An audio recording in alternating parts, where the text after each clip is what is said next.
उसको दंड मिलेगा,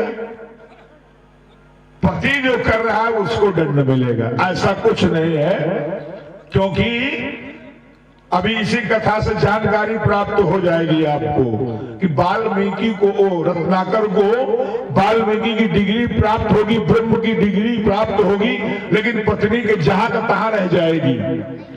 तुलसीदास की पत्नी को देखो, रत्नावली जहां की तहां रह गई। बहुत सी ऐसी कथाएं आती हैं। तो ऐसा नहीं है कि पति कर्म करे तो आधा पत्नी को उसका कर्म धर्म प्राप्त हो जाए, ऐसा नहीं है। अब देखिए, जो पत्नी ने उनको दुत्कारा, डांट दी या शिक्षा दी, लौट कर आए, करें प्रणाम उस दंड प्रणामो, डंडे के समान लेट गए और कहा हमें क्षमा करें। संतों को छोड़ा, अर्चन बंदन किया, तो संतों ने कहा क्या? बेटा बोलो राम। तो वो जीवन में जब राम बोला ही नहीं था, सिर्फ उनका काम था मारना बस, और कोई काम नहीं था। तो उनकी भाषा भी बदल गई, उनकी प्रवृत्ति बदल गई, उनके कर्म ही बदल गए। बोले बेटा बोलो राम, बोले मरा। इतना पाप हृदय में भर गया, कंठ में, उनके इस माइंड ब्रह्मांड में एक ही शब्द छा गया, सिर्फ मारना मारना मारना मारना बस, और कोई शब्द नहीं है। कई बार कहने पर रत्नाकर ने बड़ा शब्द का प्रयोग किया, कैसे बार बार बोलो, और जब बार बार बोलने लगे मरा मरा मरा मरा मरा मरा, तो राम राम निकलने लगा। तो 60,000 वर्ष, 17,96,000 वर्ष का है सतयुग। हम नहीं कह रहे, लेख कहता है 60,000 वर्ष रत्नाकर ने तप किया, और ऐसा तप किया, तप करते करते अपने शरीर को एक मिट्टी के ढेर में परिवर्तित कर दिया। तमसा नदी के किनारे तपस्या कर रहे थे, तो इनके शरीर में दीमक लग गया, और दीमक लगने के बाद वरुण देव खुश हो गए, देवता खुश होकर के जल वृष्टि कर दिया, तो इनका एक नया जीवन मिला। और वो तमसा नदी किनारे बैठे थे, तप कर रहे थे, तो एक पादप के पुत्र थे, कौन? निषाद। तो एक पक्षी पत्नी जल में विहार कर रहे थे, तो अपने तीर कमान से एक पक्षी को मार दिया, और जब मार दिया तो पत्नी रोने लगी। धर्मेंद्र भैया है, 20 पत्र मुद्राएं, बहुत बहुत साधुवाद। और पत्नी इतने गंभीरता से विलाप किया कि जो रत्नाकर बैठे थे तप करके, उन्हीं का एक नाम पड़ा वाल्मीकि। इनके शास्त्रों वेदों में 6 नाम दर्शाए गए हैं, रत्नाकर के 6 नाम आए हैं लेख में। रत्नाकर तो पहले का नाम है, जब इन्होंने तपस्या पूर्ण किया है। उल्टा नाम जपत जग जाना, वाल्मीकि भय ब्रह्म समाना। तो क्या अब इसमें, अब देखिए, उस निषाद ने जब पक्षी को मार दिया, तो इनके मुख से पहला श्लोक निकला, कौन?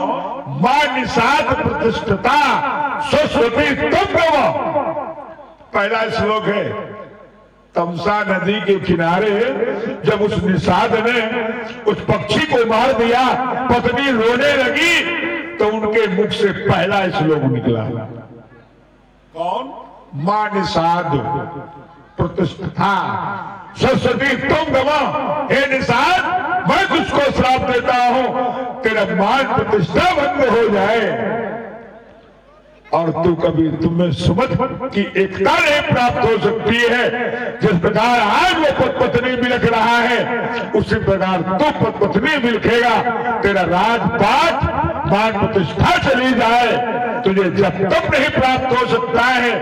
यही श्राप दिया। पहला श्लोक वाल्मीकि के मुख से यही से निकला। तब इन्होंने बा शब्द पर कई ग्रंथ लिख डाले और वाल्मीकि जो रामायण है, अब जिसके पास है नहीं है, पर हमने अध्ययन किया है अपने गुरुओं के माध्यम से, ऐसी कठिन उसमें संस्कृत इन्होंने बोली है कि आज के कथावाचक श्लोक ही पढ़ना कठिन है। अब तो कथावाचक क्या करते हैं, कथा का रूप दे करके व्यास गद्दी से बहुत सुंदर सुंदर गीत गाते हैं और लोग उनमें खुश भी रहते हैं। धन भी लोग ज्यादा चढ़ाते हैं, देते भी हैं। मैं भी सोचता हूं मैं भी कभी ऐसा करूं, कमरे सोच के ही चलता हूं। यहाँ आते आते वो भूल ही जाते हैं, ऐसा कुछ श्राप ही हमको लग गया है। तो इसीलिए तभी से देखिए, एक डाकू, एक चोर, अधर्मी इंसान भगवान का नाम लेकर के, ना कोई डिग्री है, ना कोई पढ़ा लिखा है, ना कोई बीए में है, कुछ नहीं है, सिर्फ अपनी आत्मा को तपाया। आत्मा राम परमात्मा ने अपनी आत्मा को तपाया और इन्होंने प्रायश्चित किया कि मैं अपराध कर रहा हूं, दूसरे का धन लूट रहा हूं। इसीलिए उनका एक नाम पड़ा वाल्मीकि और उनको ब्रह्म की डिग्री प्राप्त हुई, ब्रह्म की उपाधि प्राप्त हुई। बोलो वृंदावन बिहारी लाल की, बोलो गोविंद भगवान की जय। अब जो निषाद श्राप लग गया है, अब ये त्रेता में जब कथा आएगी तब हम आपको सुना देंगे। श्राप लगा है सतयुग में। बोले गोविंद भगवान की जय। आइए भगवान नाम को संकीर्तन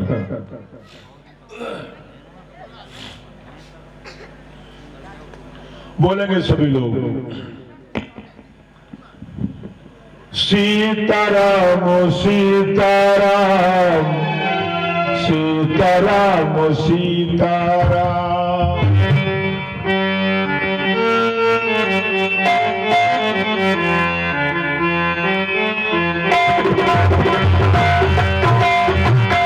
सीताराम सीताराम सीताराम सीताराम सीताराम सीताराम सीताराम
परिवार के साथ वन में भ्रमण कर रहे थे, बच्चों के साथ, पत्नी समेत, मंत्रियों समेत घर में ताला लगा दिया और भ्रमण करते करते संध्या का जब समय आया तो उधर विश्वामित्र गुरु वशिष्ठ में विवाद हो गया।